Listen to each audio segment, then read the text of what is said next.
Hey everyone, welcome to my channel. Today we're deep diving into everything you need to know how to master Mortis and become a top tier player.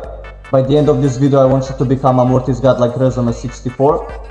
I have experience with this brawler since 2019 and had rank 35, and also I'm dominating my local leaderboard, so I know very well what I'm talking about.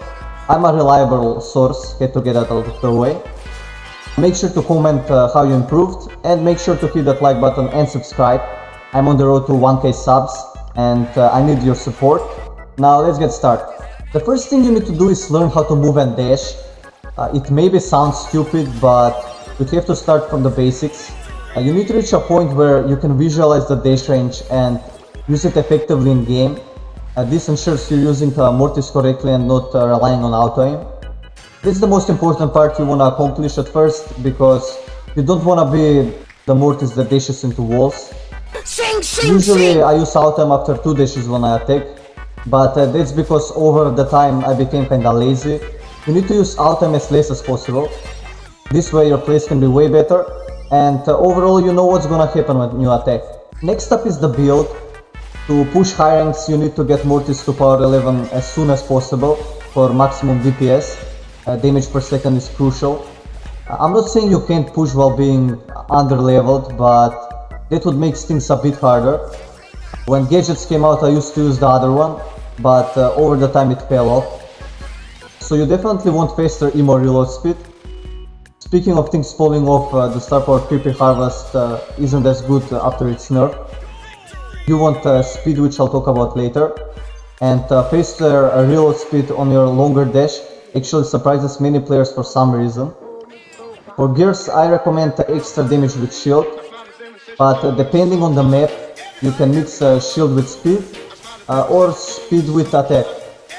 You don't need the faster super gear, it's completely unnecessary. Now let's talk about mindset. It's important to understand that rank 25 from 3 years ago isn't the same as rank 25 today. For me, rank 30 now feels like the old rank 25. I hope they add some new ranks soon. In the past, reaching to rank 30 with randoms was almost impossible.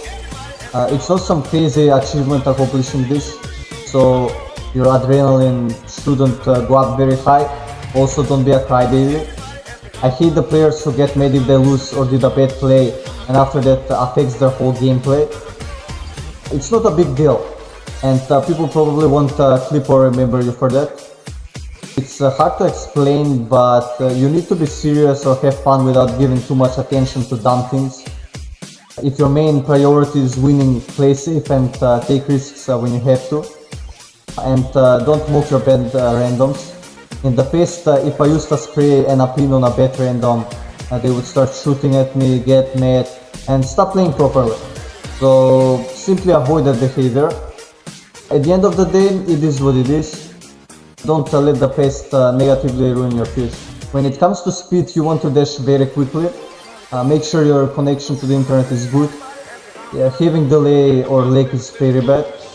If your Wi-Fi sucks and you can't get a new one, the best you could be hoping for is around 25.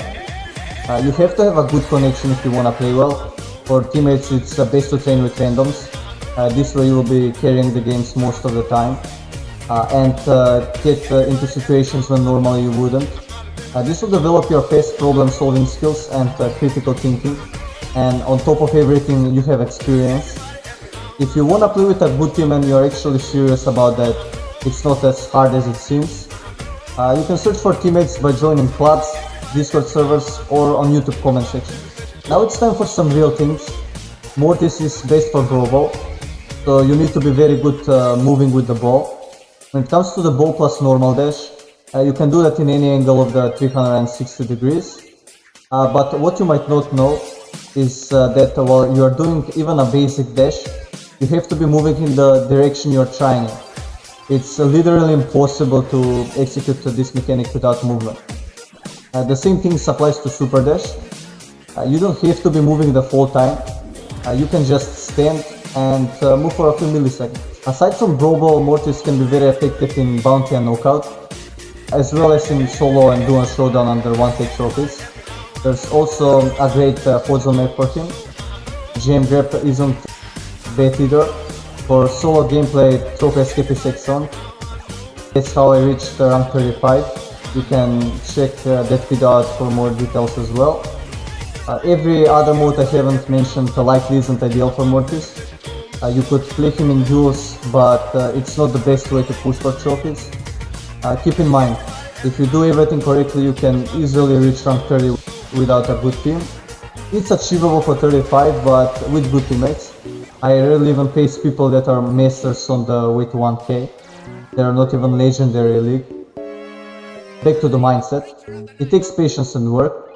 About maps, I want to give you specific examples, except the map where Melody is very good at. You could and should be discovering and figuring out things by yourself that are already discovered. When you see a new map, it should be like common sense what you could try to do and what not. A lot of random Mortis players don't know when to attack. Remember, defense is more important than offense. Many players rush on offense, kill one of 3 enemies, and then get scored on while they're attacking. The correct time to attack is when your opponent isn't expecting it, obviously when people have no ammo, and when they hold the ball. Sometimes you should just rush to die in order to charge your super, but usually that's rare. You need to stay alive as long as possible, because you need the area control. You need to be creative with your plays, try to predict your enemy's moves, and at the same time be unpredictable. A great strategy is to confuse your opponent by doing something unexpected that won't cost you anything, like using sprays or funny reactions with pins as a distraction. There are many interactions with counters and brawlers that you counter. Let's go over some key ones. You can counter Shelly at spawn in solo showdown, even if she has the healing star power. That will just not charge in time. The key is to not miss any of your attacks. Dynamite and other throwers are easy kills.